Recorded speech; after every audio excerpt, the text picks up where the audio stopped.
আচ্ছা, আজি আমি বহুত কথা পাতিলোঁ আৰু এই দুইটা বস্তুও দেখিলোঁ।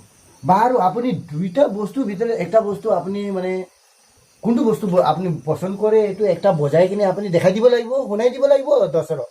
এনেই ইয়াত থৈ দেখাই নহ'ব। হ'ব বাৰু, মই প্ৰায় মানে এইটো মইতো বজাওৱে, আপোনালোকেতো দেখিছেই। মই ইউটিউব চেনেলতো মানে প্ৰায় বজাই পেলাই মানে ৰাইজক শুনাইছোঁ। আজিও মানে তোমাৰ গৃহত বহি পেলাই আমি এটুপি মানে বিয়েৰ খালোঁ আৰু মানে অকণমান ফূৰ্তিও কৰিলোঁ। বাঁহীটো মানে মোক বজাবলৈ কৈছা, মই বজাওঁ। বেয়া হ'লে মানে আপোনালোকে ভাল বেয়া মানে শুনিব, মইনো কি ক'ম সেইটো বিষয়লৈ। মই এইটো ভালদৰে বজাম বুলিয়ে বজাম, বেয়া হ'বও পাৰে, আপোনালোকে যেন ভালদৰে শুনে।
বাৰু, আজি মোহন চুতীয়াই বাঁহী বজাই শুনাই দিছে দৰ্শকহঁতক। বাৰু, লাইক ছাবস্ক্ৰাইব কি কৰিব আছে আপুনি চাই চিন্তি কৰি দিব প্লিজ।